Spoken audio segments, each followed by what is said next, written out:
Alright, and we're live. Good evening, magandang gabi sa lahat sa mga nanonood sa atin, those who are tuning in right now with the Resistance Trader page. Good evening to everyone, and let's check out our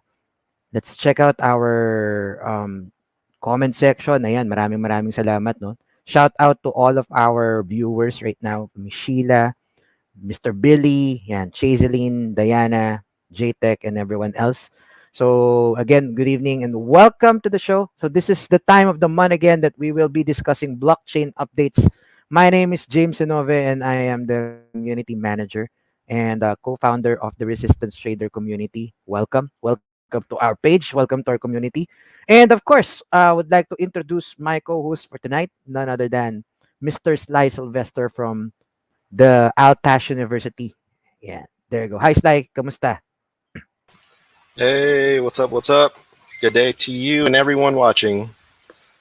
All right. So thank you, Sly, for again, of course, so walang sawang suporta, never-ending support for this show. And of course, this show tonight, this day is actually very special because with us tonight also our special guest, and at the same time, I just would like to announce to our viewers that this is also co-broadcasted with our international partner, International Council of Registered Blockchain Professionals. So you guys, if you are watching from the iCore BP page, that's the reason why we need to talk more in English than the usual Tagalog natin. But of course, from time to time, because our most of our audience for the page are Filipinos, will be speaking in Filipino, and our guest understands Filipino. But we'll be translating this for our foreigner guest. So again, thank you very much for that one, and I would give Sly the hand in actually introducing our guest for today, for tonight. All Yeah. right. All right. So we have a great show coming up with you guys. So, in terms of our guest tonight, we have the president of YGG Philippines, Luis Buenaventura. We also have the co founder of Museigen, Fermin Baranachea III. And then we also have director of Southeast Asia, Binance, Colin Goltra. So, hi, guys. Hello, guys, Hello, and hello. thank Hey you. everybody. Welcome to the show. Yeah. How are you guys? How are you doing? You're good. Doing I'm well, drinking, thanks. so I'm doing well. Yeah. So yeah, thank you very much, guys. Allow me to thank you for actually being with us in the show tonight, today. Where well, of course, this is broadcasted internationally, so we got different time zones. That's why our greetings would be different also. Good day, and good evening to everyone.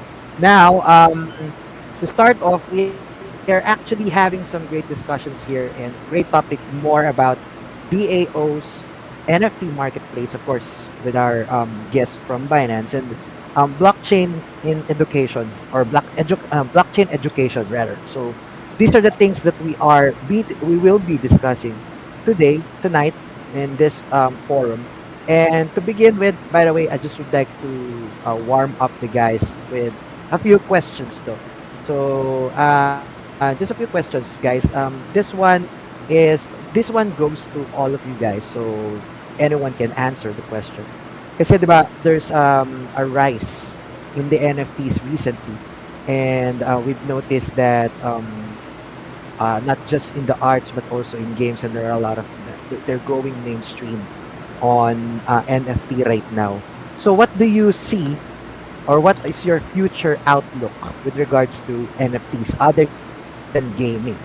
So what is the future outlook? And if your companies or the community or corporations that you are representing also have their own outlook, maybe you can guys share it to our audience. Hmm. Anyone?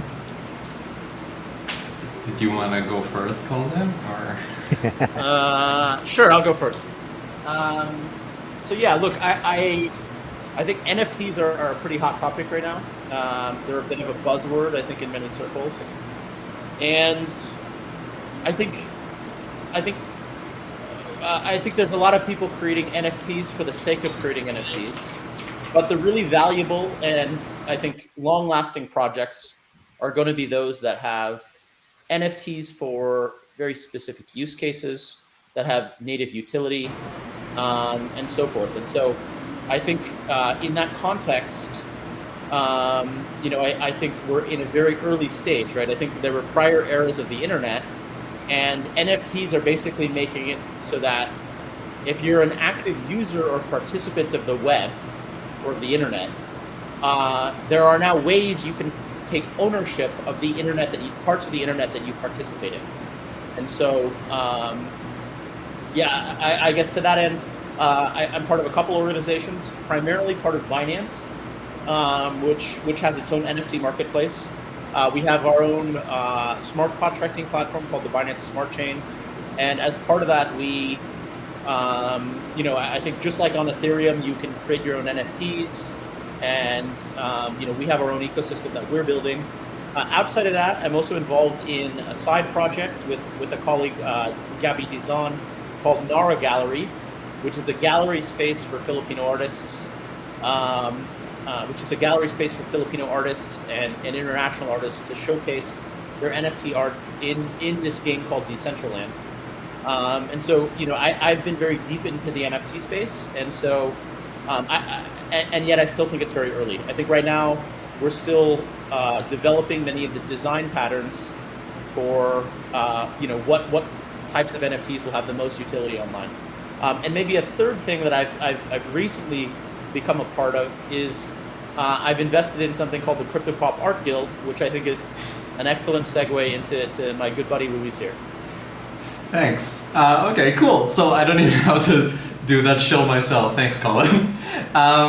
So just to answer the original question, I wanted to say that I also maybe echo Colin's ideas that we're so early right now in the way that we're using NFTs just for gaming and just for art that I actually think that we're going to spend some time just in these two realms for now, because there's still so much to do kind of just here. When we first started thinking about like what non-fungible means, people were kind of thinking about, real estate and kind of much bigger things, much more tangible physical things. But I think that where it really shines, at least kind of in the current state of the technology, is in these more digital stuff, which is why we're seeing it making such big impacts in the areas of gaming and art. The Crypto Pop Art Guild that Colin was talking about earlier, that's kind of a fusion of both of those ideas, where you kind of take the income of Axie Infinity, you combine it with NFT art, and what you have is a program where young artists who are not employed and maybe don't really have an art career yet, they can make a baseline income from playing Axie Infinity, and then because they're part of the art guild, they're going to receive mentorship from NFT artists that have a lot more experience than them, and hopefully put them on a path where they can actually become full-time artists. So that's kind of some of the ideas that are possible, even when we're just talking about these two realms. And I don't think we've even really gone all that deep yet. I think with the NFT gaming stuff, you've got Axie Infinity for sure. That's a runaway success. But like I can imagine, this is stage one, palang, and we've got a lot more ground to cover before this stuff becomes like really, really mainstream.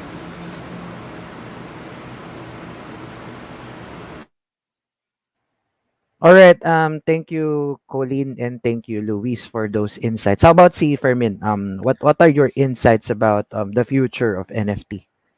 Well, I agree with both Colin and Lewis that we're early in the game, and clearly, art and gaming are the primary use cases right now. But while I do believe there's still a lot of development that's going to happen, you're already seeing other industries exploring how they can use NFTs. For example, in the luxury goods sector, right? Because what's an NFT? An NFT essentially is something that proves ownership of an item. So, in that respect, let's say Louis Vuitton is exploring the possibility of using NFTs when you buy their luxury items as a way to verify authenticity regardless of where they check your item. You can also use it for, they're also exploring how to use it, let's say, for something like ticketing, which, as you can imagine, in watching concerts, going to sporting events, ticket fraud is a very big problem that they have to contend with. But now that you've got something like an NFT, they are studying how that can be used, because that can help them determine whether the what's being presented is actually authentic or fraudulent. So I do agree that right now, precisely because of the digital nature of the development, you're still going to be seeing it primarily in gaming and in art, but you're going to start seeing nibbles here and there in other industries, logistics, supply chain, anything where you can try to delve into proving ownership of the item. So let's say if it was in logistics or supply chain, tracing the movement of documents, let's say from point A to point B.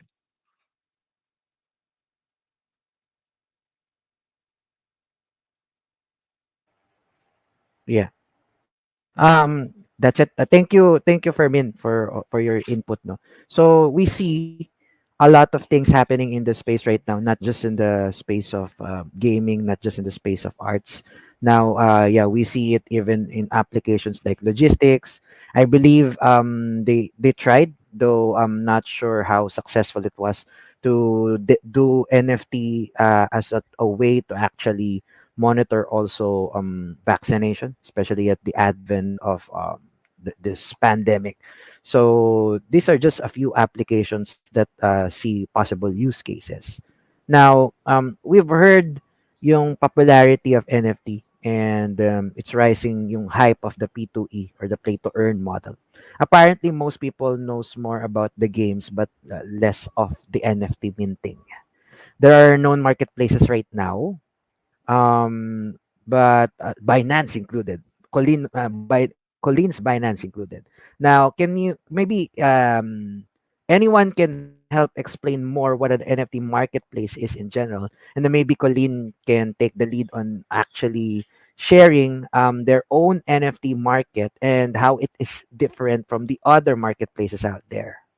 So yeah, maybe you can share more about that one, Colin. Sure, I'll get started. So, um, NFTs are built on typically are built on what you would think of as open blockchain protocols, right? So, in the same way that Bitcoin, Ethereum, Binance Coin, of course, so in the same way that these are cryptocurrencies, crypto tokens that exist on the open internet, and there's no native home to it, right? They have a blockchain. You then have exchanges where you can basically take your funds, deposit them there, and then you can use that as an interface to trade your cryptocurrencies, right? In the same way, often NFTs are built on Ethereum or Binance Smart Chain or Solana or some other blockchain, and a marketplace is essentially a place where you take it to you take your NFT to view it, to display your collection, to buy and sell NFTs, to trade them, right? And so in the same way the kind of original concept of a market is, like the maybe the town center where you go to trade your goods. An NFT marketplace is a place where you bring your NFTs to buy and sell and trade them, right?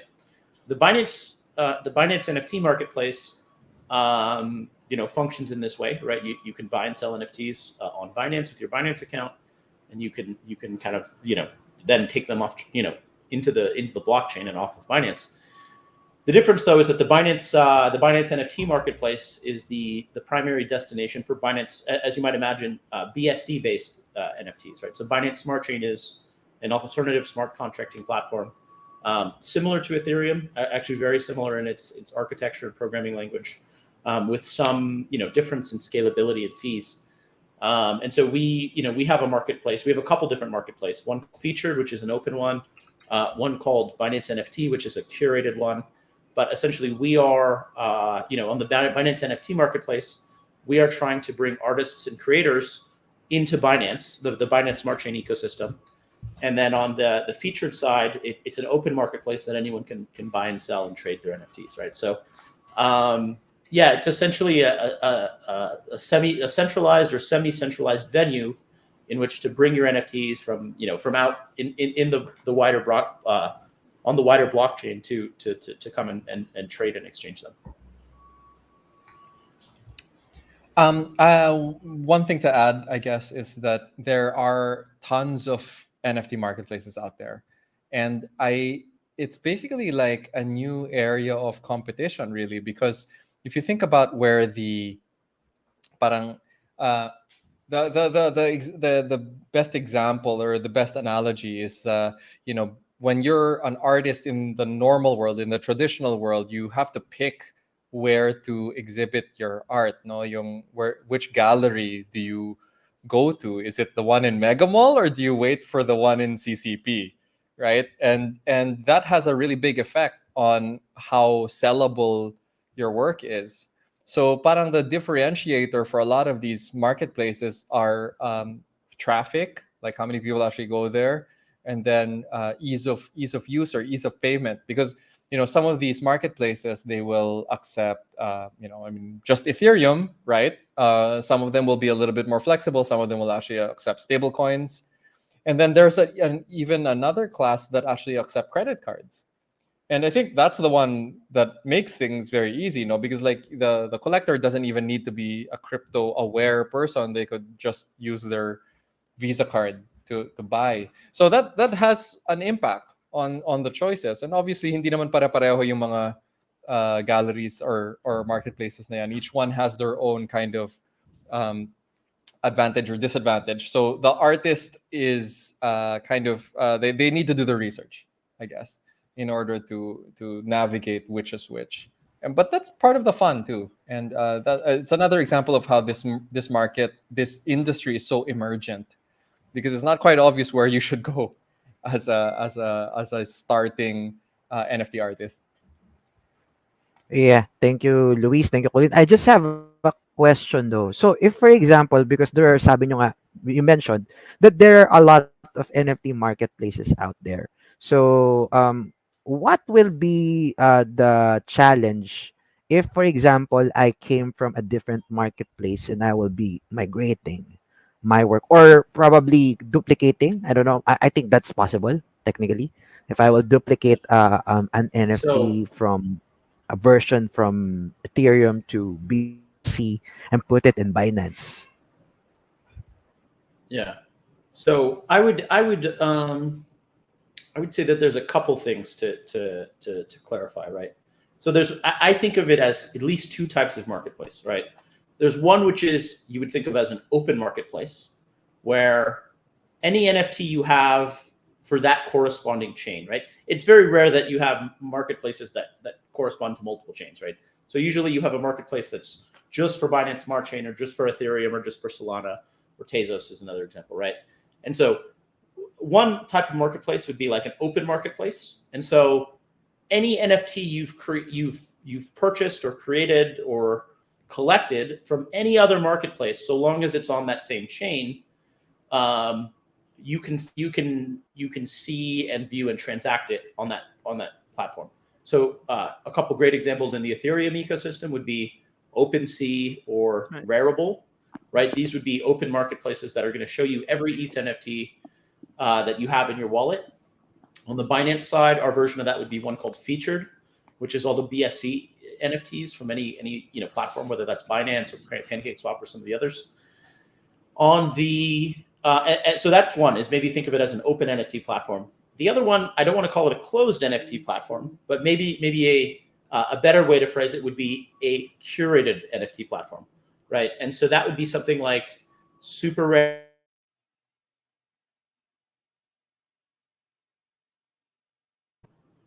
Here we go. Did I lose?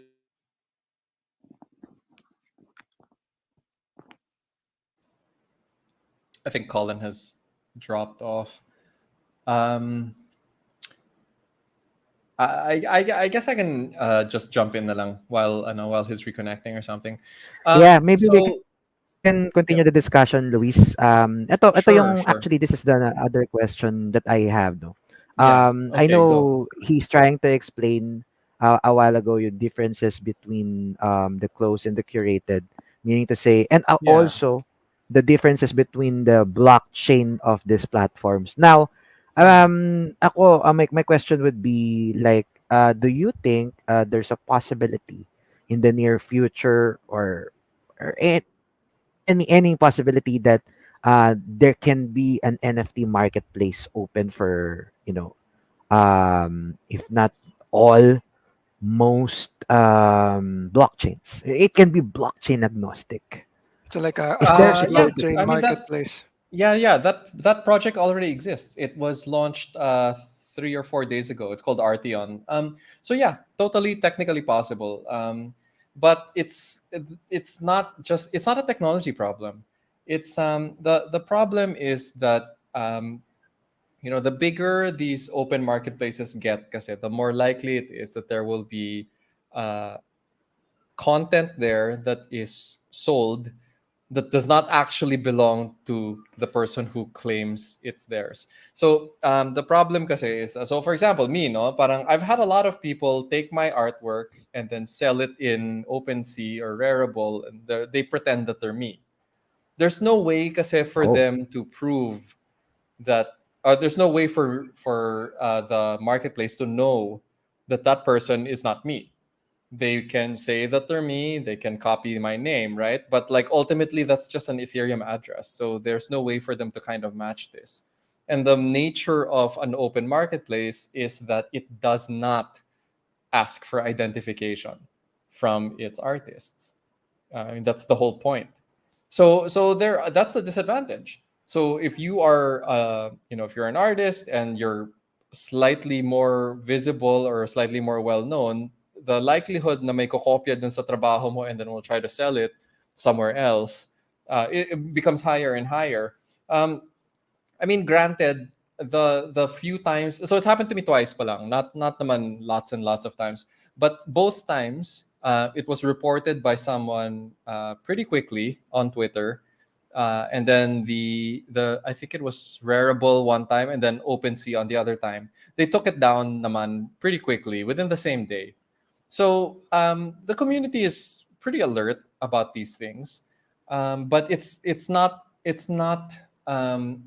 possible to completely prevent it.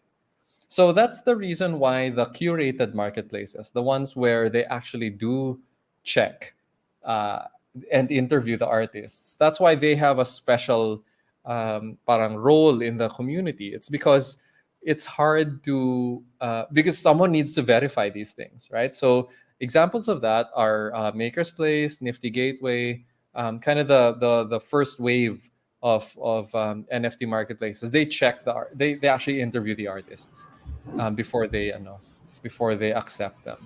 So they can Luis, double check if this person actually does own the artwork that they're selling. Luis, I'm curious. In your example, how did they know that it wasn't you selling it? If there was somebody pretending to be Luis selling it, how did somebody know? No, that's not Luis. I better tell him that somebody's I mean, I was sort of also copying him. in Right, right. I mean, I was also in those marketplaces. So I did have my own account in Rarible. I did have my own account in OpenSea. So what happened was they just literally copied the JPEG and then sold and they tried to sell it in their own OpenSea or in their own Rarible accounts. So that one was a little bit obvious. I'm sure there's ways to make it slightly harder to tell. No.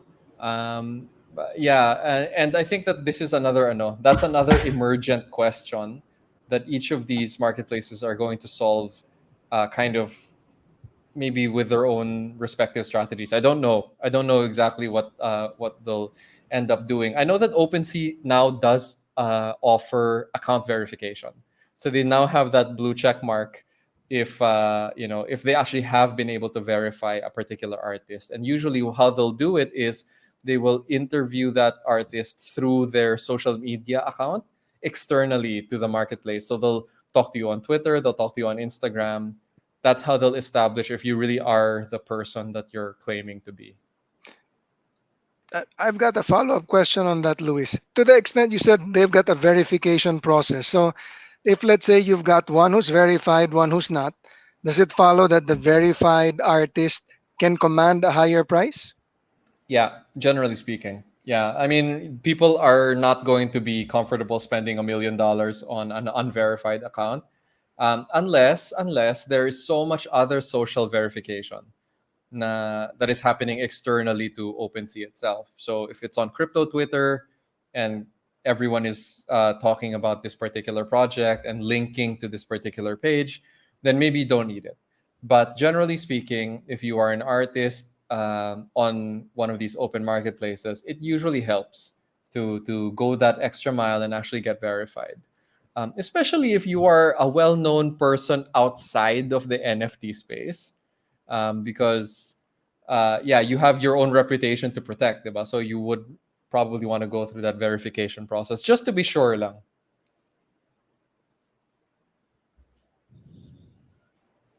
Okay. Thanks, Luis, for those clarifications. No, I just have a few questions pa about these NFT markets, but this one maybe is directed more about finance. Welcome back, Colin. So I hope he can Hey answer this everybody. question. There you go. Yeah, you Yeah, can turn my off your proof that mic. I Mic. that I Your yeah, video. my Sorry. proof that Yeah. I my proof that I am in fact in the Philippines is that my Wi-Fi. I'm back in my apartment and my Wi-Fi is a little bit spotty sometimes. That's kind of funny, bro. But yeah, yeah. Welcome to the Philippines. Welcome to the Philippines, Colin. Welcome back again. Yeah, yeah, Okay. exactly. Yeah. Yeah, So this is a question for Binance NFT Marketplace. So we are aware that most NFT markets currently mostly allows GIF files or short videos like a TikTok video and photos to be yeah. uploaded and minted as NFT. Now, having said it, does Binance NFT Marketplace is it anything different? Like, do you allow, for example, this is just a curious question though. Do you allow music files to be uploaded to your platform? I think we have not done any long form music, right? We have NFTs as you would think of them, which are typically audio visual. So certainly there's component to it. Can you guys just still hear me? Yep, yep. Yep. Please go ahead. Okay, yeah, sweet, yeah. Typically, there's certainly like an audio component to it. So there's a music, there's music or some sort of sound design. I don't think we've done many long form musical NFTs, and I think generally not just on Binance, but in general, that's still a pretty early space. Like I think people are still figuring out how best to turn pure music into an NFT, either without an audio visual or what is the standard visual that you would show with the audio. So it's a pretty nascent space. Certainly, I think we would want to play in it, and certainly it's still an NFT, right? Basically, what are you getting when what is an NFT actually, right? It's actually not the art itself; it's the certificate that you own the art, right? And so if it's a certificate that you own a musical file, that's great, and that's very possible. But then it's like, what would you use the certificate for in relation to the music, right? And so if you were to build out a musical NFT ecosystem, for a musical NFT to have value, you have to build out a musical NFT ecosystem, right? So you would need to have some sort of use case for why it's valuable to own the song, right? Do you get royalties? Do you get special? Do you have a special relationship with the musical artist? Something like that, right? So I think it's from a technology basis, it's very possible to have musical NFTs, a song or an album or a set from a DJ. These are all very technically feasible, but right now there's not a ton of utility for that NFT, and therefore you kind of have to you have to solve both problems kind of simultaneously in order for a musical NFT sort of ecosystem to arise, if that makes sense. Yeah, yeah. and Thank you and very certainly much, Binance Colin. is not in the certainly Binance is in the crypto business in a big way, but Okay. we're not so much in the crypto, we are not so much in the music business, right? So it would be hard for Binance to singularly build out an ecosystem of musical artists and utility and that sort of thing. We'd love to work with companies that were doing something like that, but I think it's something that the entire ecosystem kind of has to work on in tandem. All right. Thank you, Colleen. How about Fermin and Luis? What are your thoughts? Because I can remember, just to share with all of you guys and all our audience, when I've attended one blockchain forum in, I think that's in Mall of Asia, way back before the pandemic broke out, and physical meetings are available. There is this music artist. There's no, I believe NFT is not yet a thing back then, because that's around 2016 or 2017. But she has this use case of putting her song in the blockchain and not having a label. She's actually from North Europe. I forgot what country. So she's an artist. She put her song in the blockchain and actually York. earns good money from it. Now, having said that, that can be a use case. It's not yet NFT back then. I guess she just put a layer of the song can be downloaded. If you download it, then the blockchain will charge you, something like that. But now that we have NFT Marketplace, which is like more dynamic and more, you said it's technically feasible. Maybe all we need right now are people or communities to adapt it. Because if use case is you'll be asking me of use case, I believe that lady who shared in the forum is already a good use case, though it's not yet NFT. So I'll be I asking the other gentleman here. I think my theory about the music thing, like why hasn't it become like the next big wave for NFTs? I think it's just because music doesn't play well with Twitter. Twitter, it is such a visual kind of way to interact with people because it's text and a little bit of images, right? So parang that naturally lends itself towards visual arts. It's a little bit harder to imagine parang listening to an entire song or even a clip of a song on Twitter. It just doesn't feel like the way that people normally use Twitter. You don't usually have your headphones on when you're going through Twitter. So Yeah. and because Twitter is such a, it's basically kind of the default way that any of this stuff is promoted, right? So parang I feel like that's part of it. I also think that we tend to think about visual art very differently. I mean, there is a part of us that will buy art. There's a whole segment of the market that will buy art because they're going to put it in their living room and they're going to see that every evening as they're chilling out. And whether or not they register that it's there, they know that it's there. It's a little bit different. Our relationship with music is different. It's a little bit more parang deliberate because you have to turn it on in order to listen to it. It's not just gonna sit there forever. So there's kind of that difference, I guess. I mean, that being said, a lot of people who collect art, it's not like it's sitting in their living room right now, right? It's usually sitting in their NFT galleries, which is a very different behavior altogether.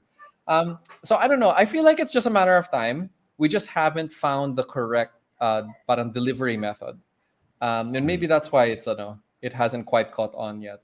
But that being said, like there's so many visual artists that are basically just integrating amazing music into their stuff. Like I was saying a couple months ago when I did this collaboration with a Filipino musician named Ian Banwa. He was the DJ from the group Drip. Um, like I was telling him, I don't ever want to do another NFT art that doesn't have music because like the music just brings it to life in a way that was not it just wasn't possible before. So I want to keep doing it, but the only way you can listen to his music is by actually loading up this video that actually includes my art, right? And parang it's that kind of this weird thing. The music was good enough to just stand on its own, to be honest. But that being said, I'm very grateful that he contributed it to the project because now the project is so much better for that. But I don't know. I think we're figuring it out. We're figuring it out. But certainly, there's more and more visual artists that are just integrating the stuff directly into their work because the music is a great addition. I think to add to that, Louis made a good point. The music is a great addition because it goes back to what you said earlier. It started with gaming, it started with art. Why? Because it focuses on your sense of sight, what you can see. So let's say the artist that you're referring to, James, she had a use case about putting it on the blockchain. Maybe it hasn't really taken off. None of the major music labels seem to have followed or think that it is the next big thing at this point in time. So I think also going back to something Colin said, there has to be probably a more compelling use case in terms of why would you use NFT for the music industry, but clearly it lends itself well to things that are visual. And I guess that's why the focus right now will be on elements or industries which are primarily visual.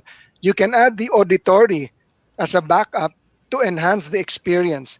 But I think the auditory as a standalone, we're probably not there yet. I mean, I would All right. also call out. I would say, like, think about how the internet evolved. Right, the early versions of the internet were literally just you would go on each other's text servers, right, and you'd have links to visit each other's servers, and then later on there were some images, and then a little after that there was sound, and then there was all the and then there's the modern internet as we think of it, right? But um, the best interface we have, like if you think of computing as ultimately an information technology, right? It's like there's some link. It's some link between the brain and it's some link between the brain and like the collective network, right? Um, the highest throughput uh, download we have right now as humans is the eyes, right? The fastest like information processing is text and images in fast real time, and then you have sound and you have all these other things, right? But I think it's pretty common for internet native things to start as audio visual, right? Or visual beforehand, right? So with NFTs, it was largely images. Ironically, you also have text-based NFTs now, right? And I think these are things that come before native sound or music NFTs that are kind of native to the NFT space. And so I think this is consistent with the history of the internet and of computing in general, right? You start with like not even text, like meta text, right, which is code, and then slowly but surely you get into very rich media, right? And so the NFT space is in its early days. It's a lot of images. It's a lot of it's stuff that has a lot more. Images have more utility on the internet in general than music does, right? Music has a lot of there's gigantic internet music businesses, right? But like the internet's a big place, and so it's just easier to have utility with an image or with a text than it is to have utility with music, and therefore it's a more obvious early market for this new piece of the internet, right? Okay. Thank you, Luis, Colin, and Fermin for your commentaries. But I just would like to go back a little with the Binance NFT market. So I would like to ask Colin. Colin, if you are in privy to share, just if you are in privy to share, are there any special features of the Binance NFT marketplace, like Easter eggs, you are in privy to share with with your marketplace, if there is any?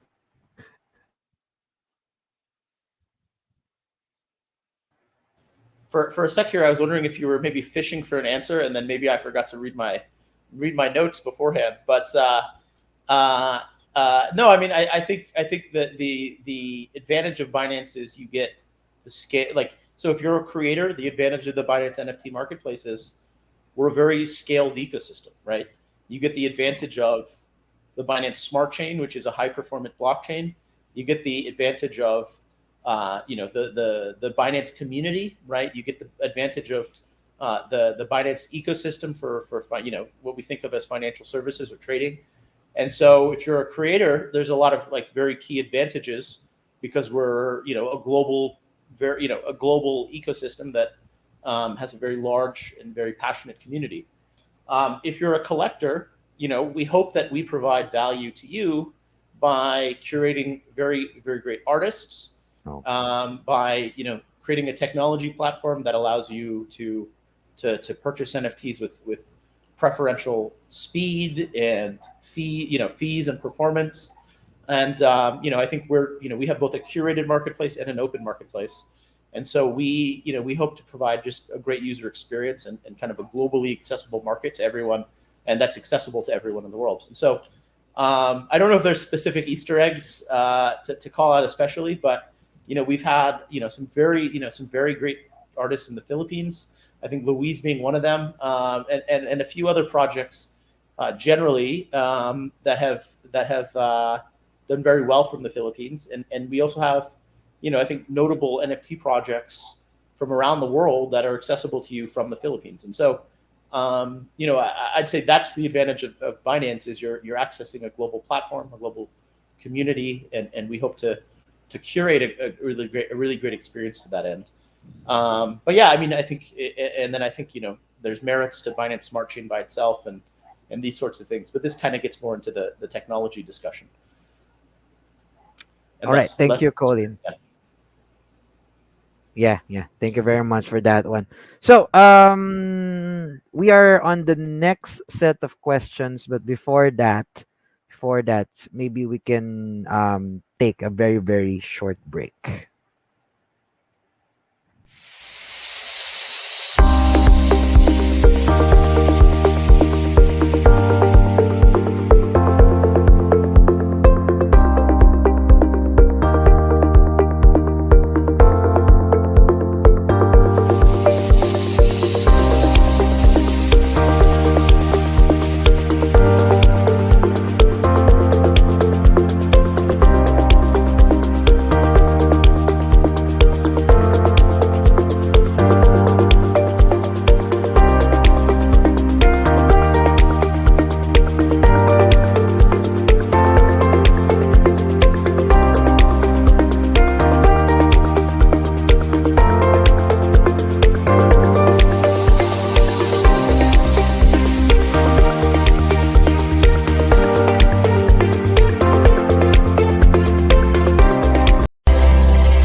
And we're back.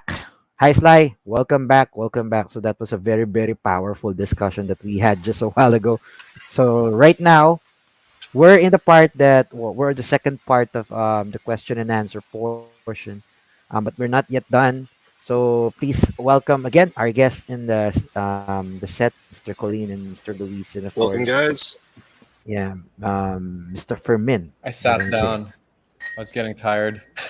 Yeah, no problem, bro. So this one, the next set of questions is more about this thing called the DAO. So a lot of people is hearing it nowadays, especially the rise of popularity of this NFT P2E games, and yeah, like your organization, Luis, what you present, the YGG Guild, is actually thriving to become DAO.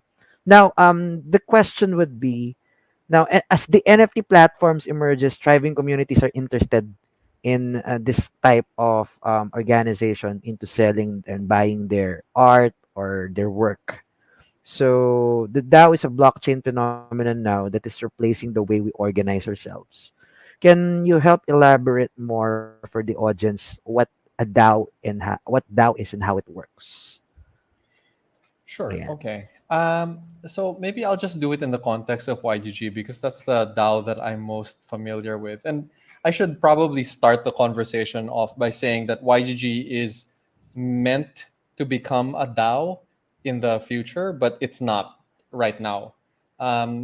Typically, it's quite hard to start a DAO from scratch because when you're starting a new company, when you're starting a new organization, you need some centralization just to lay the ground rules, just to kind of figure out who the correct people in the how to place the correct people into the correct roles, and you need some parang decision making at the top in order for that stuff to happen fast. Otherwise, it's going to take you forever. So a DAO will usually kind of rely on consensus in order to make its decisions. But so you have to imagine, it will probably be better if the organization is a little bit more stable before you start doing stuff like that. No, so parang you want to make sure that you've got at least you've figured out who your developers are, you've figured out who your PR team is before you start just giving control over to the organization or the community or something like that. But the intent with a DAO is to give control of the organization to the people who are actually using it. And one of the reasons why YGG wants to be like that is because we're basically an investment firm for play to earn games. And in order for us to find out what the next big play to earn game is, rather than relying on our own parang expertise, we can have the community tell us. And that is one of those really great attributes of having a DAO.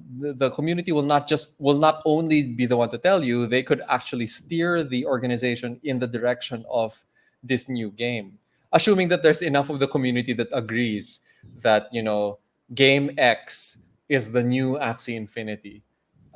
If I don't know, just pretending, but like if 50% of the community decides that it's this game, then it's YGG's job to start putting more assets and investments in that direction. And that's kind of why DAOs are parang perfect for certain things. No, I'm not. There's only a handful of organizations that have successfully made the transition into DAOs. The one that I always use as an example is Maker Foundation. So Hmm. these are the guys that created DAI, DAI.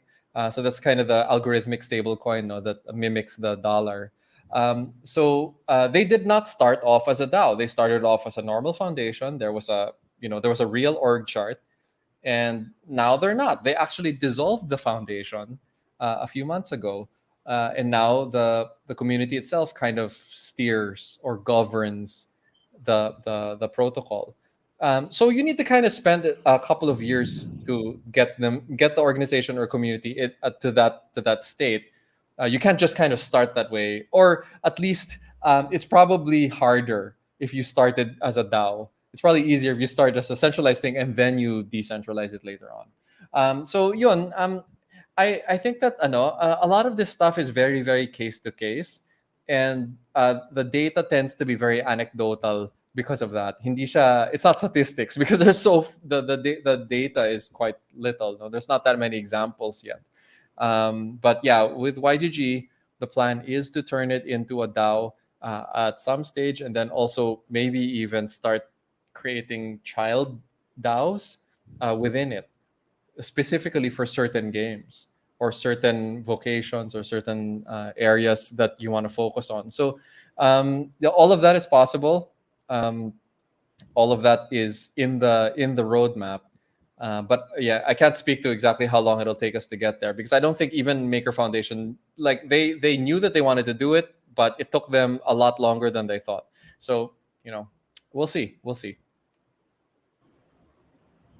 Okay, thank you, Luis. But this is my question for everyone here in our panel. Speaking of DAOs, for example, what do you think would be the best? Because I will actually highlight a bit Min, because I remember him making mention that way back in 2 years ago, 2019, he mentioned that the NFTs most probably the industry that will adapt is gaming, and here we are. We see gaming as one of the in the advanced fronts of NFT. Now, having said that, what do you think will be industries that would be mostly relevant to actually adopt DAOs or So DAOs? sure, I'll take a first stab at this. Um, it's hard to predict specific industries, but I think a principle that I hold as it relates to crypto, and I think it's especially relevant for DAOs, is I think people vastly overestimate the effects that the blockchain will have in quote unquote IRL spaces, right? So this is like I think any place where the digital world and the physical world has a bridge, it encounters this thing called the oracle problem, right? And so it's basically like at some point, a centralized human or organization is going to say yes or no on the validity of a statement. And then if that happens, it kind of defeats a lot of purpose of kind of the crypto space and the blockchain ethos and that sort of thing. So a general heuristic I use for all things crypto prediction is I think generally people vastly overestimate the ways that the blockchain will impact what we think of as traditional markets or traditional industries. And I think, but the counter to that is I think many of those same people vastly underestimate the size and scope and just sheer vastness of the internet, right? The internet is this infinite space where, I think it's not so, like I think people would have never thought that crypto gaming and cryptocurrency and NFT art and stuff, anything that touches the internet and can become an internet native use case becomes orders of magnitude larger. The taxi industry hit the internet, and then you had the ride sharing industry, right? The art industry is hitting the internet in the form of crypto and NFTs, and that's becoming something that like orders of magnitude more people can participate in, right? So I think generally people vastly overstate the places where crypto and the blockchain can improve the real world, and they vastly underestimate the size of just the internet native economy. So to your question about what impact DAOs are going to have on industries, I think applying that same heuristic, I don't think that mining, I don't think that people that are, I don't think that people that are mining natural resources, I don't think oil companies are going to become DAOs, right? Or I don't think that, shipping or logistics companies or, I don't think that, shipping containers or something, those aren't going to be DAOs, right? We already have the technology. Bananas. Right, yeah, exactly, yeah. We already have the technology for those industries. The technology for those industries is databases and, communication stuff. Like those are not digital native industries. Where I do think DAOs are going to be incredibly important, and we're already seeing this, what are the digital native industries? It's gaming, it's media, it's entertainment, it's art, it is communications. These are things that will be very well served by decentralized ownership because they already exist natively online, right? And so I'd say it's very hard to predict, but I think that, for me, is the fundamental principle to apply to whether or not an industry will be well suited for DAOs generally. You should call that Gold Trust law. So it's like I'll take it.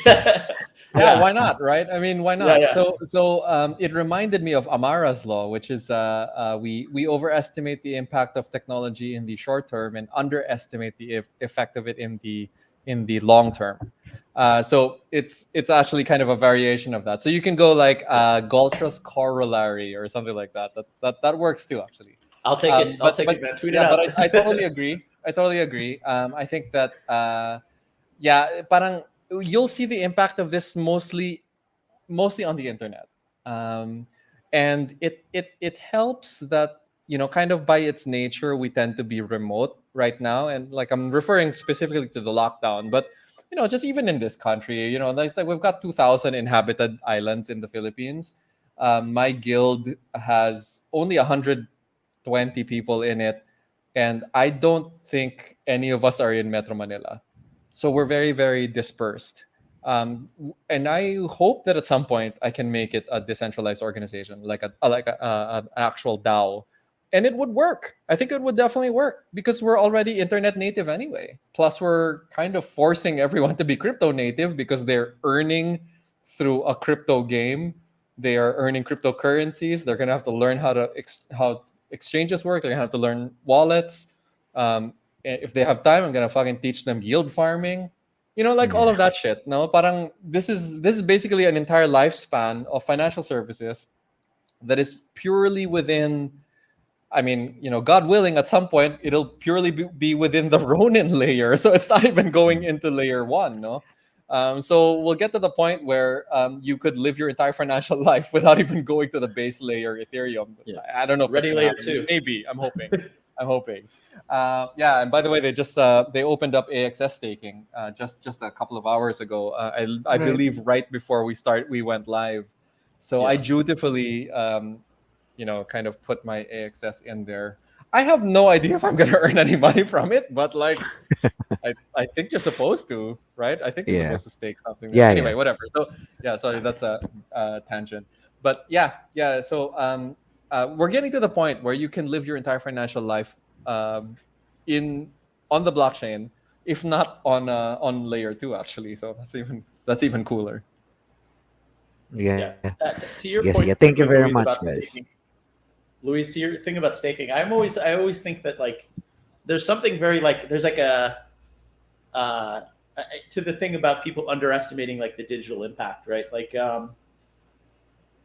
I almost think that people like staking is like there's almost like a civic responsibility, right? So if you're part of a project, you if you're part of a project, right, like you kind of are part of this mini digital community or nation or what have you. And so I always think that like there's like staking is almost like this, holding is like is one level of confidence in the project, right? But maybe you're speculating or whatnot, locking up your funds and staking them. I always think about it as like this. It's almost like a patriotism or like an additional vote of confidence for the project, right? It's like there's something that it gives you a sense of like civic duty or something. And so Yeah. I will also look Crypto to probably cooperatives. exactly, yeah. Yeah. Right after this, I'll probably go and stake my AXS as well. There I you have go. high confidence in this, guys. Yeah, Yeah, me too. So Yeah, I yeah. didn't even read it, right? I just kind of, Yeah. I just threw it on there. So Yeah. sure. yeah. The Sky Mavis team, which runs Axie, they've got a long leash. They continue to prove themselves in a big way. Agree. I totally agree. So thank you guys for those sharing. It's wonderful, wonderful. Now, last question about DAOs. With regards to the Philippine market, do you see any possible problems that the DAO can solve? Like just like what Colin said a while ago, this would be industry based. This can probably be industry based or not, but based on the gold trust law, what do you think are the problems that I like it. DAOs It's can becoming a thing. probably answer? Yeah, Hey, Colin will make that into an NFT already. yeah, Okay, yeah, yeah, exactly. Yeah, I'll sell commemorative Goltra's law, yeah. NFTs. Yeah, Sell your tweet. Do they still do that? I yeah. don't know if they do. They still They NFT I still think have tweet? they still have that. I think they Yeah, can. They can still Yeah, do they that. still remember have. Yeah. Jack Dorsey, right? His first tweet, he sold it for like 3 million bucks. Yeah, Grabe, no? Yeah, I so mean, but yeah, that's I mean, yeah, it is Jack Dorsey. I've yeah. sold I've sold What's one $1 million tweet. to Jack Dorsey? Yeah, Yeah, yeah. I've sold one tweet. I earned $120 from it, so it's not 3 million, but it was a yeah. tweet. I don't know. I Not mean, bad. again, I'm Yeah, not Ann yeah, Curtis, so I don't think my yeah, tweets are worth all that much. But whatever. yeah, So that's a thing apparently. yeah. Um, I'll take a stab to your question, James, about where DAOs can solve problems for Filipinos, right? Um, so, man, I should coin a couple of these. So another little heuristic I have for myself. I've got some principles about crypto and the blockchain. Another one I have for myself is I think that the great wealth disparity of the 21st century is like the great class divide of the 21st century is not, whether or not it's not country based or race based or nationality or what have you. It's literally as simple as this. Do you earn your internet? Do you earn your income? Do you earn your wealth on the global internet market, or do you earn your wealth in some local national market? And I think over time, even in the great superpowers in the US and China and the EU, the internet, I think, will just be undefeated. It will have an undefeated track record against these nation states. And so the internet is the largest economy in the world. And it doesn't matter if you're in the Philippines or in Zimbabwe or in Silicon Valley or in Antarctica.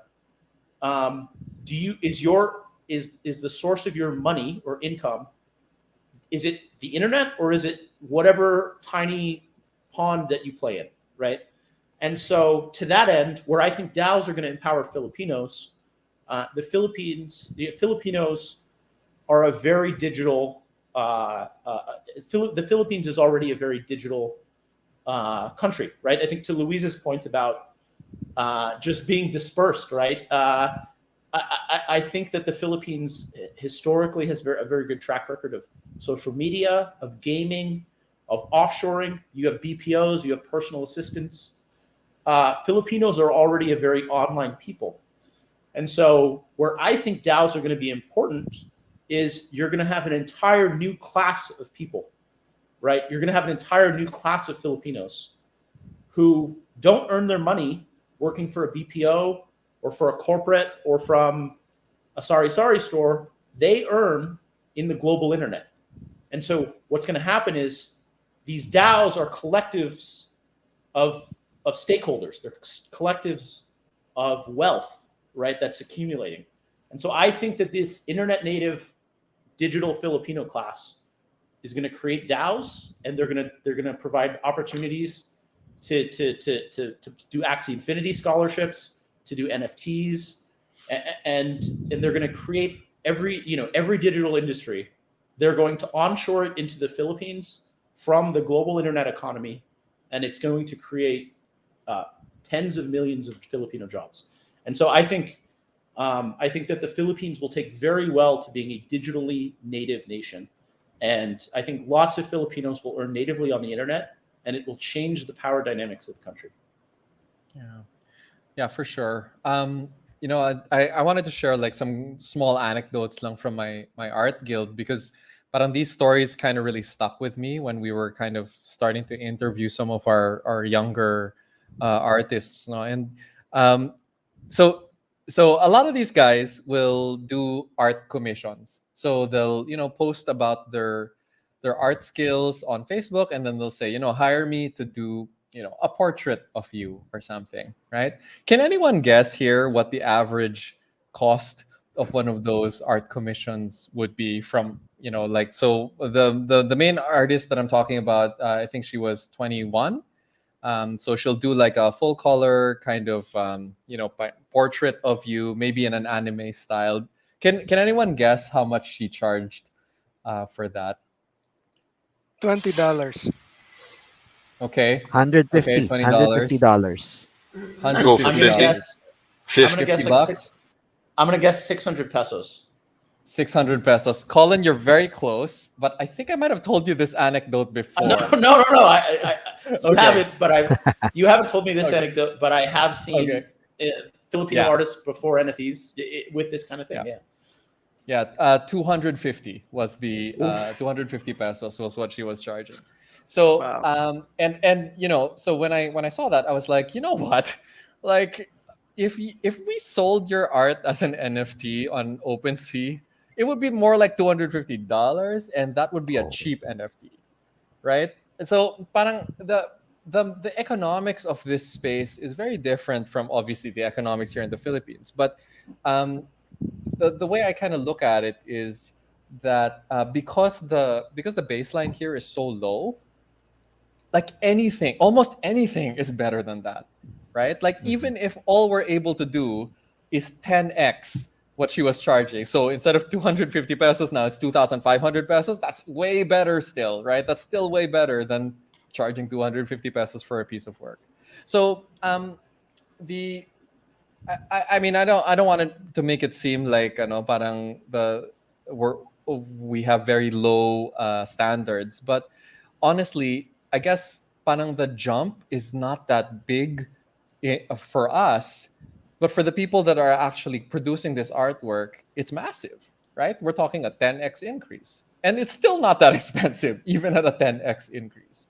So ayun, parang I think that like opening up these types of opportunities, I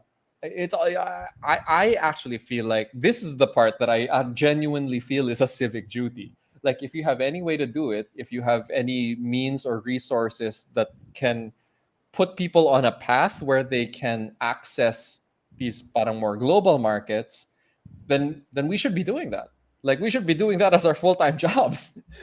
So part of that is crypto education, right? So it's just why like doing shows like this, or kind of writing about this constantly, or whatever it is. No, parang a big part of it is education, and then another part of it is like just telling them that these opportunities actually exist, because until they saw the art guild, their concept of making money from their art was mostly just breaking into the 1,000 peso range for their commissions. It's just like that's barely anything, right?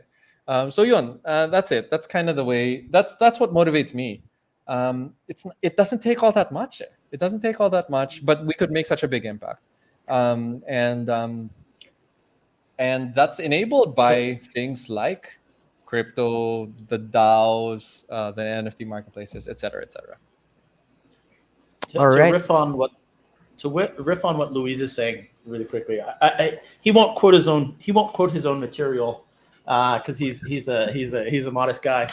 But Louise has a very popular crypto blog now, and he had a quote which I think has resonated for a lot of the people in the crypto PH community, which is I think many people know Louise is, in addition to his many roles, but in addition to being the country manager for YGG, he was the co-founder. He is the co-founder of Bloom Solutions, which is one of the well-known crypto financial services companies, and it originally started as a remittance company.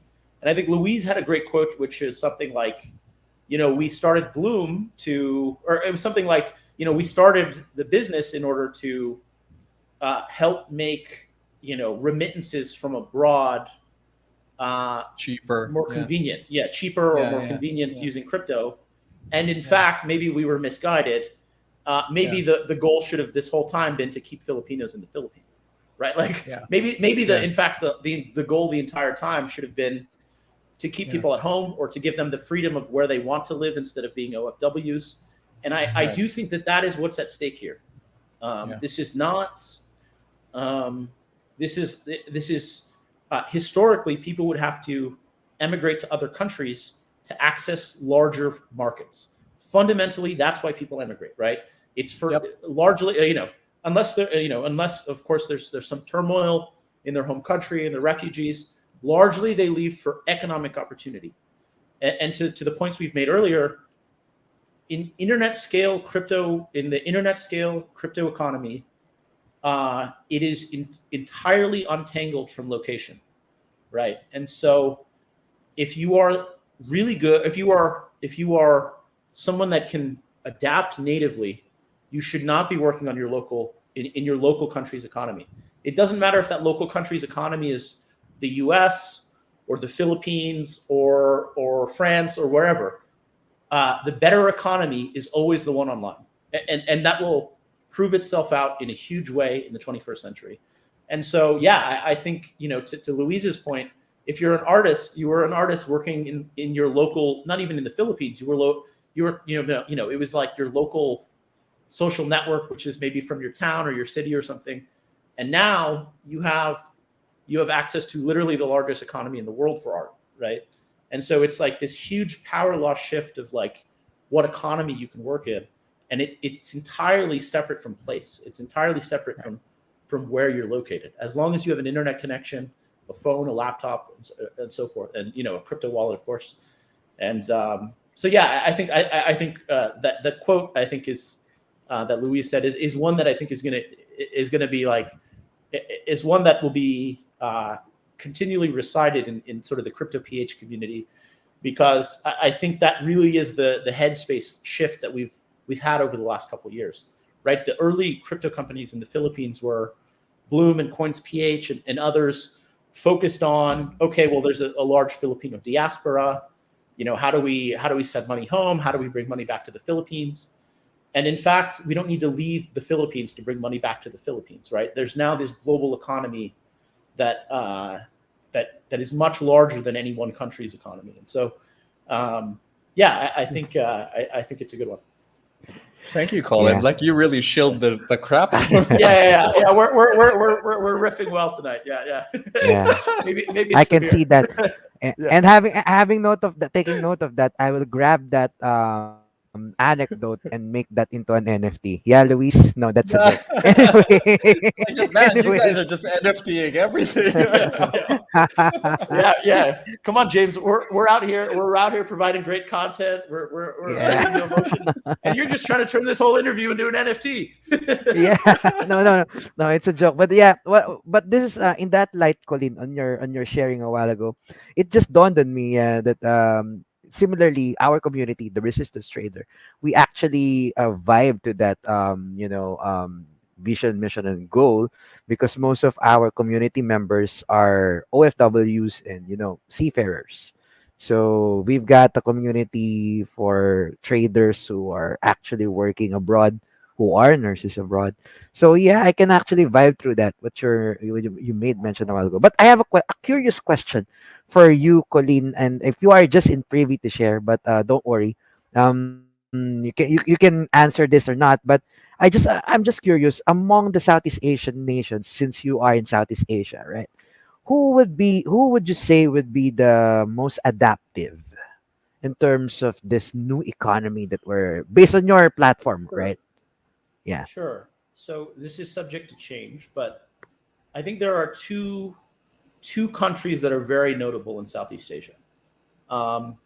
One of them is the Philippines, right? And so, and I'm not just saying that as a Filipino, right? As a Philam, right? Like, I'm not just. That's not. I'm not being baited into that. I have some visibility into how the Philippines is performing, at least at the Binance level, relative to the rest of the world. And right now, I can solidly say that the crypto gaming phenomenon, the play to earn phenomenon, is by far the strongest in the Philippines. As an anecdote here, so if you work at a hedge fund, what happens is you wait for regulators and central banks and stuff to make changes on rules, because that affects the market, right?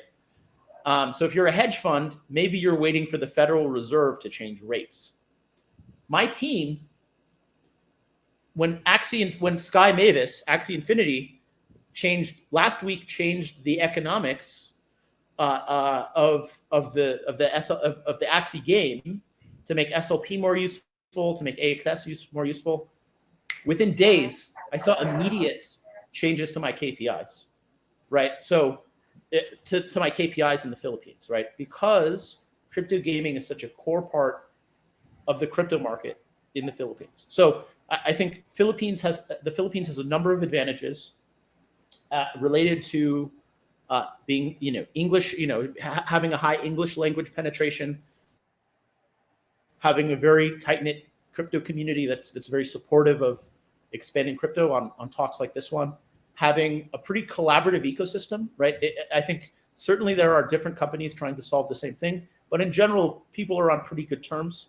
And so, it's very pro ecosystem. It's got generally pretty good regulatory landscape that is pro innovation and pro consumer protection, but also pro innovation. And so, the Philippines has just the right, for whatever reasons, and then also some of the digitally native stuff I talked about earlier about people knowing how to work from home and being very experienced with social media and gaming and so forth, right? But for whatever reason, the Philippines is doing very well in crypto gaming, and I think it's notable not just in Southeast Asia but globally. The other one I would really point to in Southeast Asia is Vietnam, and I'd say that Vietnam has a very strong developer culture and developer ecosystem. It's actually It's actually where the main founder and CEO of Sky Mavis, which creates Axie Infinity, is Vietnamese and based in Vietnam, is my understanding. And so a lot of the stuff that gets played globally gets developed in Vietnam. Vietnam also has, I would say, a very pro crypto community and these sorts of things. And so within Southeast Asia, I would say that these are a couple of the more noteworthy communities. But even beyond that, Thailand, Indonesia, Malaysia, these are all places where people are very receptive to crypto and so forth. But yeah, I'd say of how I think about this broader Southeast Asian, maybe let's call it ASEAN. I think the Philippines and Vietnam have something particularly interesting happening at least in this moment. Interesting. Interesting. Thank you, Colleen, for sharing that Of info. course. Now, we're down with a couple of few more questions. So we're about to wrap up things before we actually do a Q&A with our audience. But this question is more about blockchain education.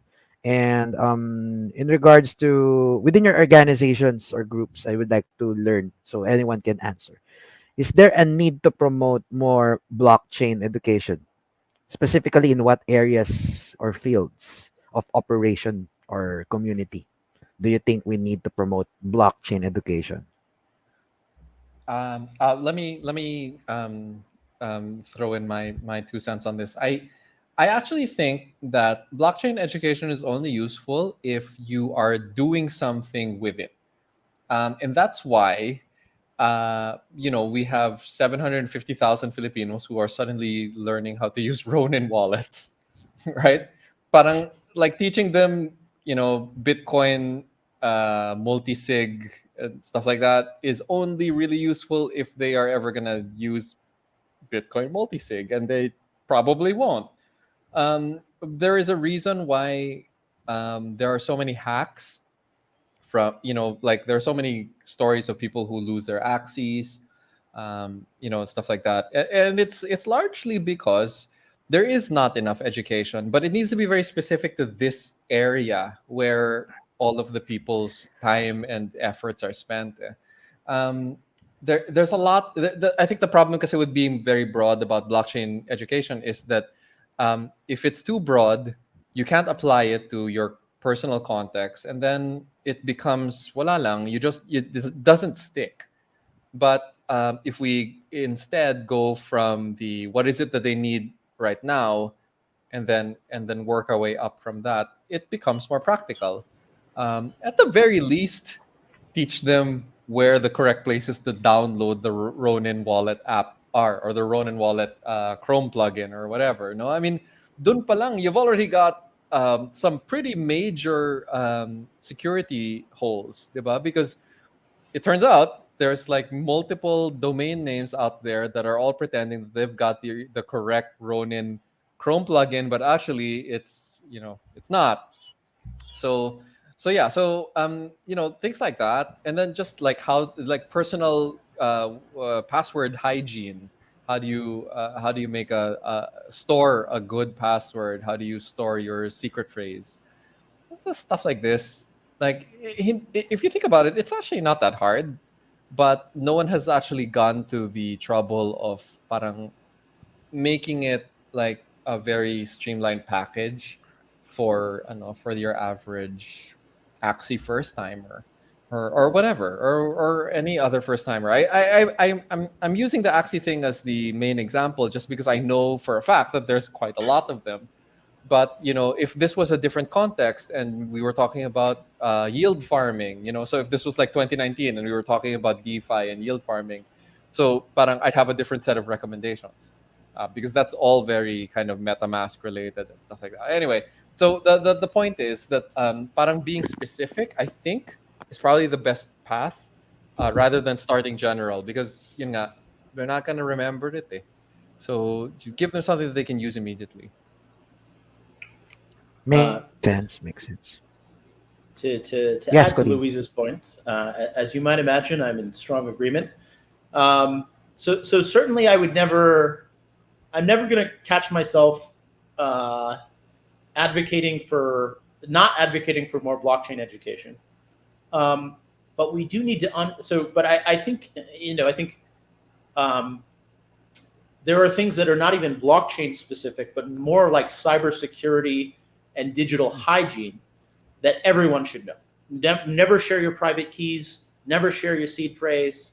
Try to understand where the correct plugins are. Know what the wallets are. There's also financial education, right? There's like financial literacy about no one can guarantee a return. Don't fall for pyramid schemes and other scams. These are all very important pieces of education. As it relates to blockchain education, I think something that maybe is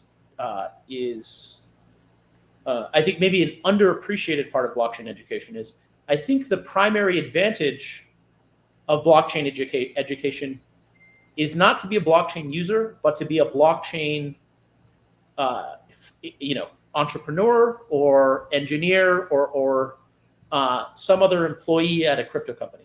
And I think we should advocate for people to join the crypto and blockchain industry en masse because, as to what I said earlier, is like that's how you get a job in the internet native economy, which is much larger than the Philippines, right? So I think that actually the primary advantage of understanding the blockchain is to make a career out of being in the blockchain.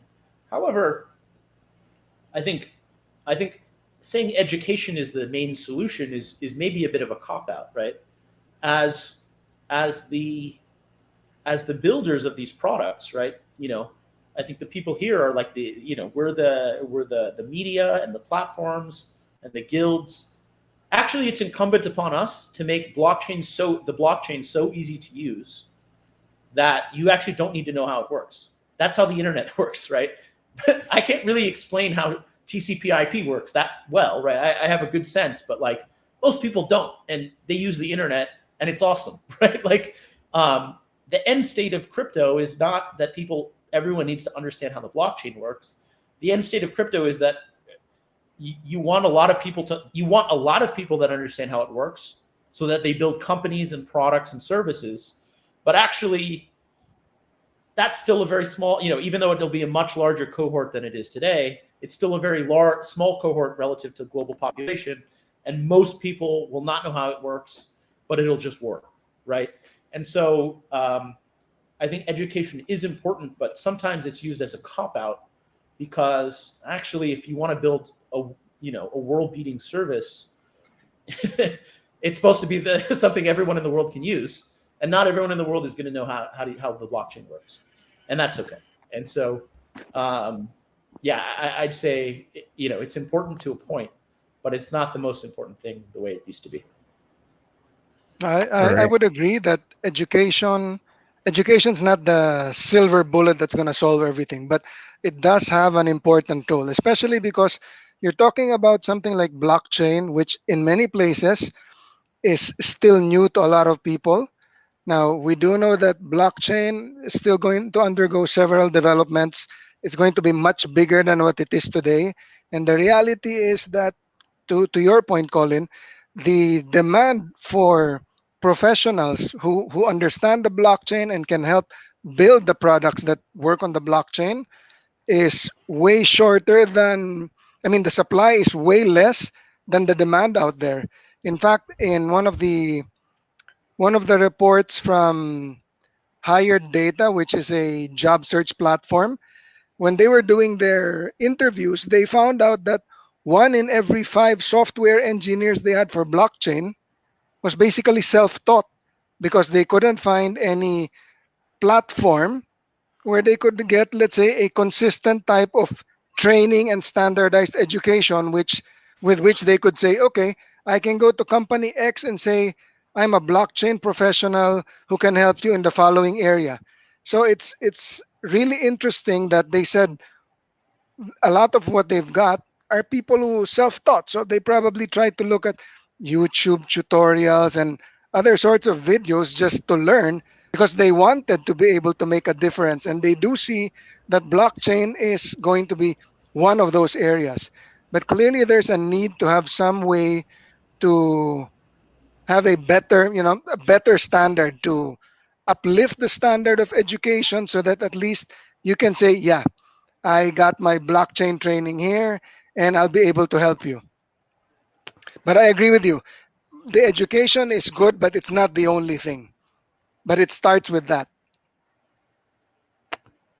All right, all right. This is a good conversation. Now, speaking of that, Fermin, I've heard, and of course, this would be the reason why we are also sharing this in our broadcast and why we are co-broadcasting this with the iCore BP is because you guys, your group or your company or your organization, Museigen.io, actually is the new partner of this organization or consortium called the International Council of Registered Blockchain Professionals.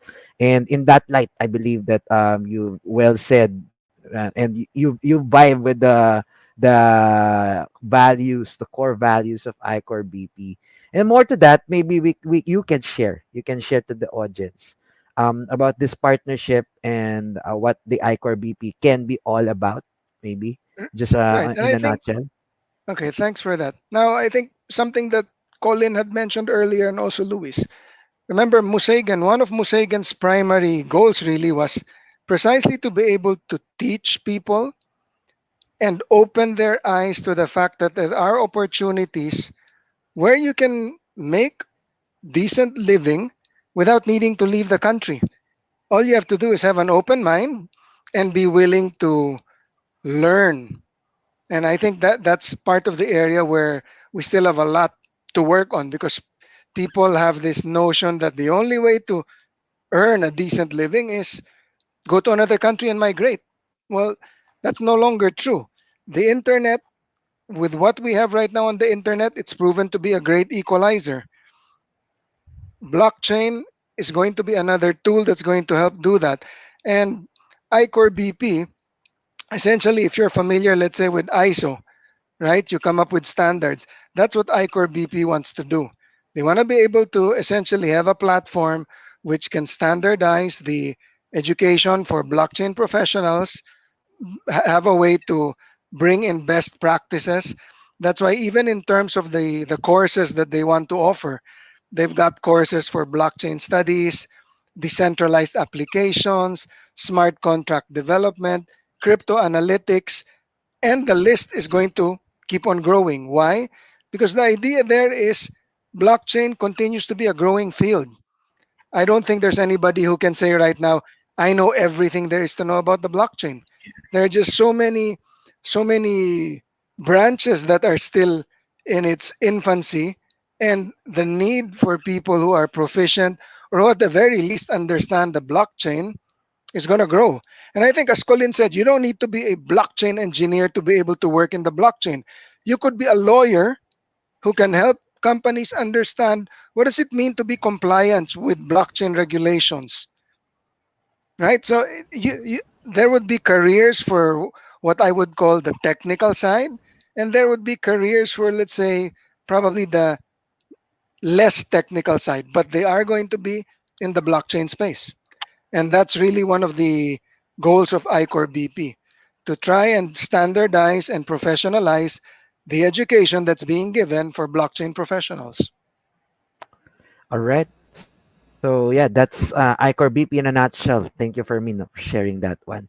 Now, if you guys are interested to know more about the iCore BP, so just for the knowledge of our audience, you can actually visit their website icorebp.org. So, by the way, this broadcast is co-presented by iCore BP. So yeah, I guess that's it, and thank you very much. Now, we come up to the part of the program where we are entertaining the comments and questions coming from our audience. So let's check first. Bear with me. Let me check the comment section for the pages that we are live right now and see if there are some questions or some word comment. Say hi to Dr. Tammy Francis. By the way, Dr. Tammy Francis is one of the ICOR BP officers. So she's watching pala. Hi, hi. Good morning to Dr. Tammy from the US.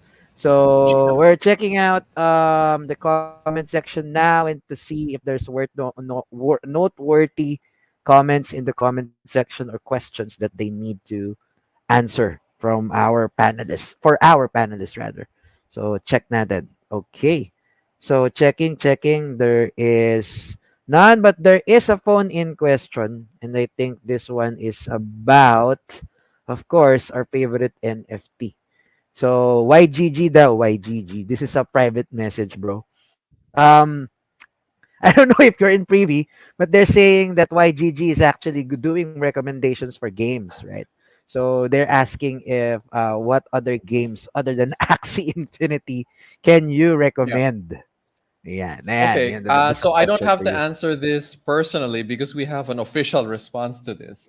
We wrote Okay. about the 12 games that YGG is investing in um, just a few days ago, actually. So if just look up Yield Guild Games blog. The most recent article lists all of the games that we've invested money in, So and that's it's 12. kind of more. Yeah, well, it's more Quick, than that now, quick, Louise, can but you name them all? no, come on, Colin, Jesus, like I Just can't name even three. name Just name three. Give us three. three. Three Oh, names sure, yeah. I for mean, our audience. Sandbox, Sandbox. Star Atlas. Um, I'm sorry, I'm cheating because I can see it right here on my screen. Um, anyway, You had me Guild at of Guardians, Ember Sandbox. Sword. Yeah, Sorry. and of course, Anyway, Axie Infinity. Yeah. yes, yeah, of course, of course. But I think the thing that you have to remember, kasi with YGG, is that part of the plan is to invest in as many of these play to earn games as we possibly can, and obviously we'll do the due diligence to make sure that these are sound investments.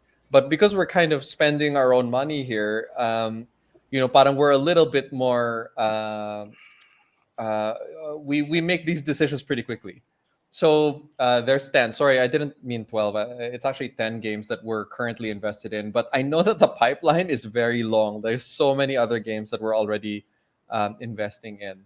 I have not played any of these other games myself, to be honest. Like, other than Axie Infinity, I've never played any of these other games. League of Kingdoms, Ember Sword, I've not played any of these other games. Splinterlands, they keep telling me that I should, because that's the trading card game. So that's the one that's very similar to Hearthstone that I used to play semi-professionally, and then Hearthstone itself was based on Magic the Gathering, which I also played semi-professionally. So I've got this whole parang history of card game. Like in an alternate reality, I dream that I am a professional esports person, but like it's okay. I'm happy where I am, naman. I certainly Okay. feel like Careful, um, that could happen. the I mean, yeah, you're well, well, it you're could well still happen. positioned in crypto, and you're well positioned in crypto gaming, and all That's you need to true. do is find the right game early enough, right? And I think That's true. That's yeah. true. And Gabby needs to put me on a sabbatical for about 6 months so I can get I really really mean, good at a yeah. game. I don't know. Well, I don't know. Maybe it would be good for YGG if their country manager were a professional esports player, right? these games are kind of I think the thing that surprised me the most when I first started to really play Axie Infinity seriously, the thing that surprised me the most was how deep the game actually was. And you don't get that sense when you're looking at it just like visually, no, because it seems very benign, it's actually quite cute, but like when you're actually playing it, there's a lot of mental energy that kind of goes into every duel. And I know James knows this because he plays also. And I was thinking that, parang, so it's a 2 to 3 hour a day commitment if you want to be an Axie player that makes the, kind of, you want to hit your quota. And I was thinking like, oh my God, actually, if I did 2 to 3 hours of this every day, I don't think I'd have the mental energy to work on anything else because it's quite taxing. It's like playing chess for 2 to 3 hours a day. And obviously there are many professionals who will do that. They'll do many hours of chess every day. But if you're doing that and you've got another job, it's actually quite tiring. So yeah, and that's a good sign. That's a good sign because it means that the game is deep enough that you can have professionals, you can have tournaments, you can have people who really take the competitive side very seriously. And that's another thing that YGG is going to be backing a lot of, like lots and lots of tournaments. We're going to try to support the game's rising stars and try to introduce them to the community globally, all of that stuff. So Ayun, sorry, long tangent, but we're backing a lot of games. I guess that's a short answer to that question. That's okay. Yeah. Then I guess you answered a lot of those questions about these games, no? So I guess that's it. I can't see any other comment or question for now, although we've got viewers still watching us from the two pages that we are into. So maybe we'll just do shout outs to all of our audience, like shout out sa scholars ng TRT, Axie Infinity Scholars. So syempre, love your own. If you have scholars watching, Luis, you can also greet them. I saw my scholars a while ago watching and sharing the video. And also of course dun sa I don't think my TRT sa scholars have hit scholars their ni quota yet. Also, shout out to scholars ng Museigen because I know I saw people also from Museigen sharing. So, Nice. yeah, thank you very much, guys, for sharing. You don't know how much we value you viewing all of this stuff that we're doing here. Of course, yeah, keep on sharing and keep on tagging your friends because maybe, just maybe, if not now that they're not watching, if you tag them, maybe they'll see this and they'll get inspired because there are a lot of things that I actually learned right now, especially with these three gentlemen guests that we have. They've said a lot of things, no. Dami nilang kinuwento dito. Tatagalog na ako para mas ano. Anyway, yeah, ang dami na lang kinuwento dito and there are a lot of anecdotes that you can get from this show right now. Even I myself, despite the fact that I've been in the space for quite some time, I've been learning and it actually reinstated my what you call this, my purpose. And yeah, it's really good that Mr. Goltra actually coined Luis Benaventura and his Goltra's law. It actually reignites me right now, and we must go back to the field, no, and teach our people what to do and why not to go abroad and just stay in the Philippines and just do the things that we do here, the things that they can do Yeah, best for at sure. home. Diba? So yeah, maybe with To that, add let's to that wrap point, up. though, oh, Yeah, go ahead. sorry. If I don't mean to end the wrap. Sorry, but look, uh, the goal should not be that everyone stays in the Philippines or that everyone leaves.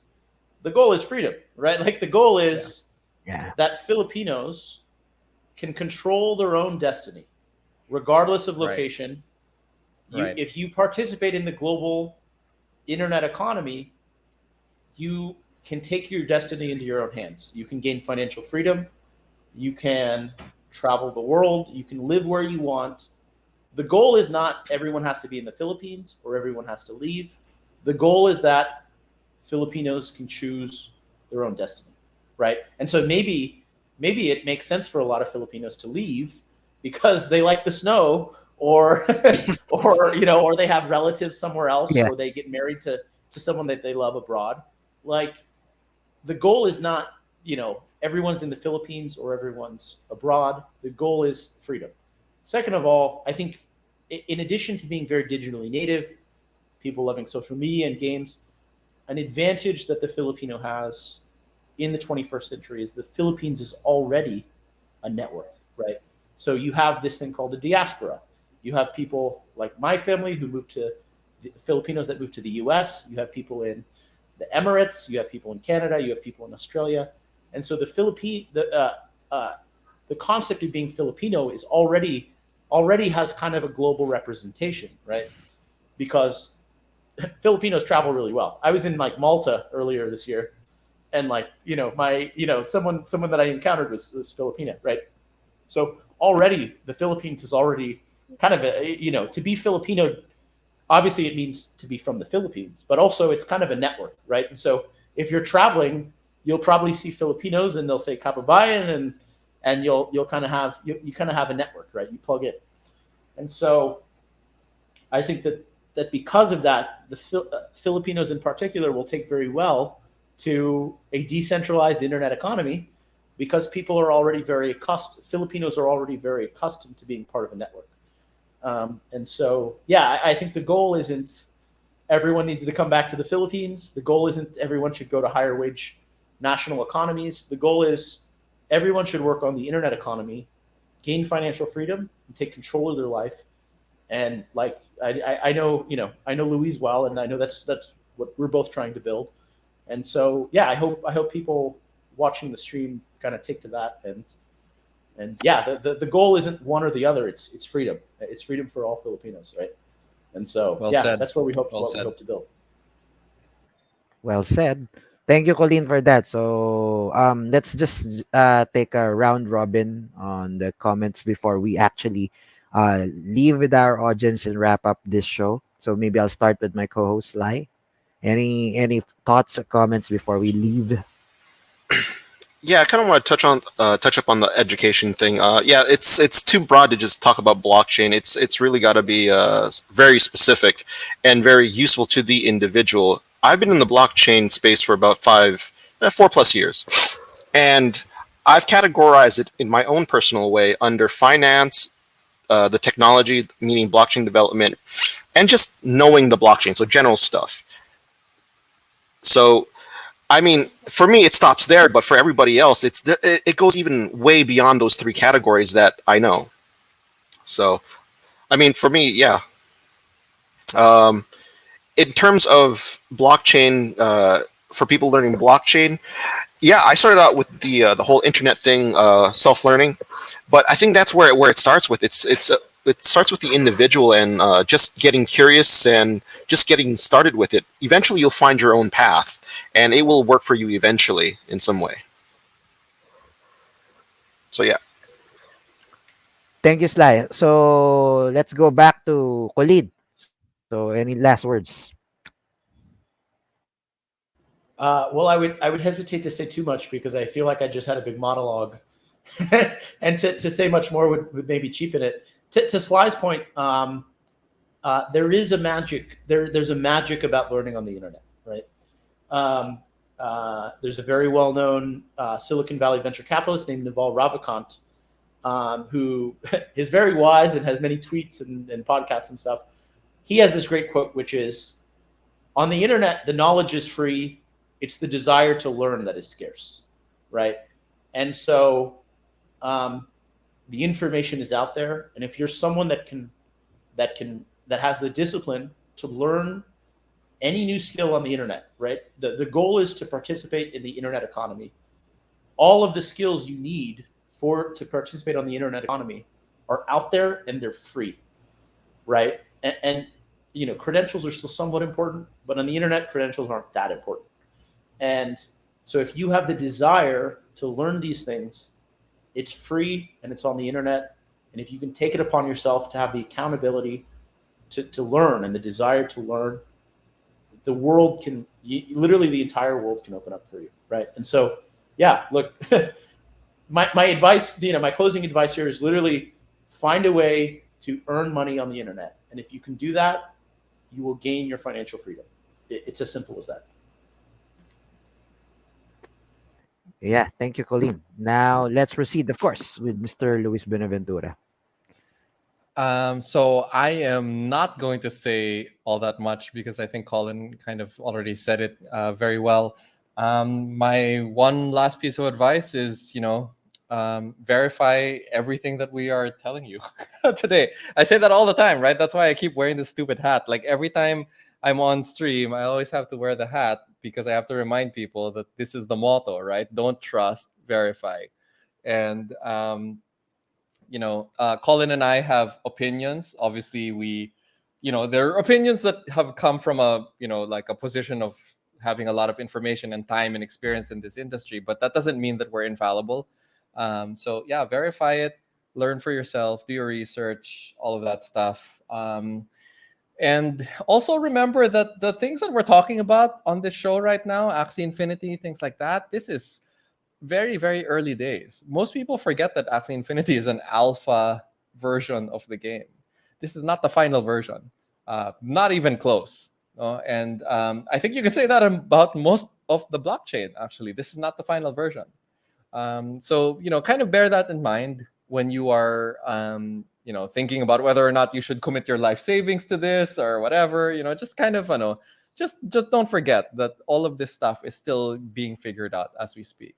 And hopefully because of shows like this, because of all of the community created content out there, you'll get a sense of where the thing is heading naman, and you're not going to be completely in the dark about it. It's not going to surprise you if you know who to listen to and follow. But again, do your own research, don't trust, verify. That's it. Thanks so much, everyone. Thanks, Luis. Now we got Mr. Fermin Barnechea. Well, taking off from what Luis said, verify. Now, the tools with which you can verify whatever has been said by Colleen, Luis, myself, or any other shows that you may have listened to, they're already available. So all it requires is your initiative and your discipline to find out more and learn. And that's what's going to separate those who will succeed and be able to empower themselves to be financially free from those who are still going to remain where they are, probably stuck in a 9 to 5 job, worrying about what to do next. The point there is that the tools are available. It starts with you. You've got to make that decision that you want to better yourself. Nobody can do that for you. You have to want to do it. The tools are there. And I think we've all said it. Shows like this, that's part of the continuing process of opening your minds to the possibilities out there. But that's all we can do. We can only open your minds to the possibility. You guys have to take the next step and actually want to learn more so that you can make a change in your life. Otherwise, all you're going to have from us is just data. Unless you do something with that data or that knowledge, it ends up meaningless. It can be meaningful, but it's up to you. You have to take that next step. Thank you, Fermin. So yeah, so that's our wrap up of our session for today. But actually, before we let you go, guys, there are some noteworthy comments from our audience right now. So like Miss Jeremy Estiva told us, I love the conversation. It's very inspiring. Thank you. And another from Mr. Jeremy. This goes to you, Luis Benaventura. Where Where can can we we get get the that? hat? Better answer this question, bro. Yeah, unfortunately, I don't think they make them anymore. I was actually trying to convince Team Manila to do like a Philippine version of this. Maybe I still will. I'll follow it up with Joey. But yeah, like I want to make like a Philippine version of this hat just because I feel like it's more important now than ever. To kind of have this motto. But yeah, they don't make this anymore. It's actually from a company called Open Dime. Anyway, so yeah, it might be a little hard, but stay tuned. Maybe we can actually produce them.